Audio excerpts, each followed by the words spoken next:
Install Android 11 on Mi 10T Lite via LineageOS 17.1.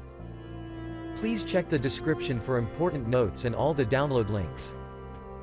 First download ROM and GApps packages, then transfer the downloaded files to the phone storage, link is in the description below. Step 2. Boot your device into TWRP recovery. Once in TWRP, click on Wipe, Advanced Wipe, and select the check boxes, as shown in the image, excluding internal storage.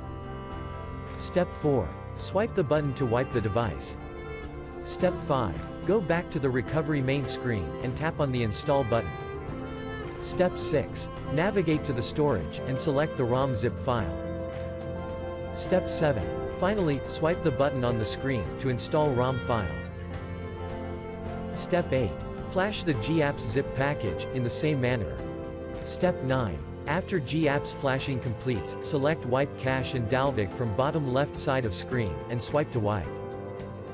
Step 10. When the flashing process is complete, hit Reboot System. That's it, you have successfully installed the ROM on your device.